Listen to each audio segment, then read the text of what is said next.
Hey everyone, welcome to dark ether. मैं हूं अंकित और आज का वीडियो है full on mystery and surprises से भरा हुआ। स्टोरी हमसे शेयर की है एक अनोनिमस रेडिट यूजर ने जो ब्राज़ील से है। उसने अपने साथ हुई कुछ मिस्टीरियस एंड पैरानॉर्मल इंसिडेंट हमारे साथ शेयर किए हैं।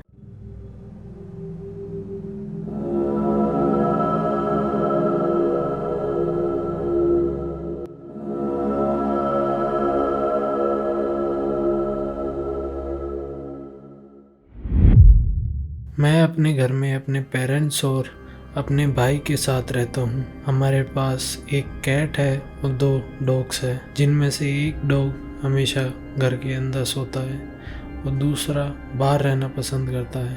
लास्ट कुछ महीने से हीट वेव की वजह से काफ़ी गर्मी सहन करनी पड़ रही थी, जिसकी वजह से सोना काफ़ी मुश्किल हो गया था। कुछ वीक्स पहले अक्टूबर 2018 में मेरा फ़ैन ख़राब हो गया था और उस टेम्परेचर में सोना मुश्किल हो गया था, क्योंकि वो अराउंड 27-28 डिग्री के आसपास होगा। तो मैंने डिसाइड किया कि मैं अपने लिविंग रूम में काउच पर सोऊंगा। लिविंग रूम में एक बहुत बड़ी विंडो थी, जो कि काफ़ी नॉर्मल होती है ब्राज़ील्स के घर में। विंडो पर बाहर की साइड एक आयरन ग्रिल लगी थी, जिससे कोई ब्रेक करके घर के अंदर नहीं आ सकता। चोर वगैरह से वो प्रोटेक्शन करने के लिए होती है।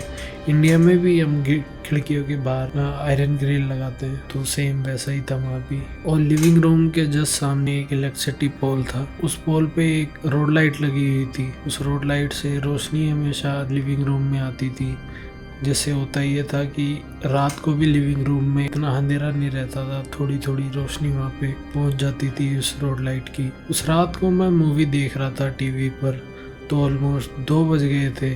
तभी मुझे बहुत ज़ोर से आवाज़ आई कि कोई विंडो की लोहे की ग्रिल्स पे कुछ ज़ोर ज़ोर से मार रहा है। मैं काफ़ी डर गया, पर मुझे कोई दिखाई नहीं दे रहा था। उसके कुछ दिन बाद तक सब नॉर्मल रहा, पर 26 अक्टूबर को मैं अपने रूम में अपने दोस्त से फ़ोन पर बात कर रहा था। तभी मुझे लगा कि मेरे बेडरूम का डोर हैंडल किसी ने खोला है, पर ये जो डोर हैंडल था वो ख़राब था। इसको खोलना सिर्फ मुझे ही आता था और मेरे अलावा रूम में कोई और नहीं रहता था। इसलिए मैं सोचने लगा कि कौन मेरे रूम में आने की कोशिश कर रहा है इतनी रात को। डोर हल्का सा खुला और फिर रुक गया। मैंने बाहर जाके देखा तो वहाँ पे कोई भी नहीं था। कुछ वीक्स बाद मेरी गर्लफ्रेंड और मेरे रिलेशनशिप में कुछ प्रॉब्लम्स स्टार्ट हो गई, तो मैं काफ़ी दुखी था। मैंने वापस लिविंग रूम में काउच पर सोना स्टार्ट कर दिया और देर रात तक मूवीज या सीरीज देखता था। उस रात मुझे विंडो से 2-3 बार सेम साउंड आया।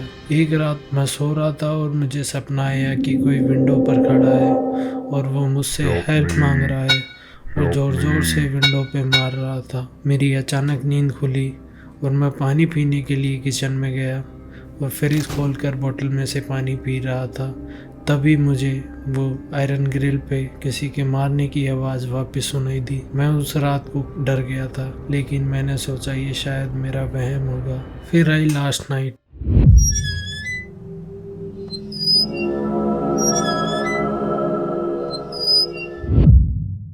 एज यूजुअल मैं काउच पर बैठकर द शनारा क्रॉनिकल्स देख रहा था।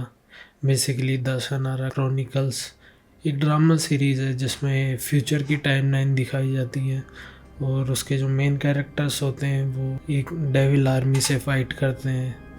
तो चलो वापस चलते हैं स्टोरी पर। टीवी देखते देखते मुझे 2:30 बज चुके थे और जैसा मैंने स्टोरी के स्टार्टिंग में बताया कि रूम में थोड़ी रोशनी हमेशा रात को रहती थी उस रोड लाइट की वजह से, तो रैंडम शेप शैडो की फॉर्म में मुझे दीवार पर दिखाई देती थी, जो कि मेरे लिए काफ़ी एक नॉर्मल बात थी। लेकिन लास्ट नाइट मुझे एक वुमन शेप की शैडो दिखी और जो शैडो बनाने वाली ऑब्जेक्ट थी वो धीरे धीरे मूव भी कर रही थी।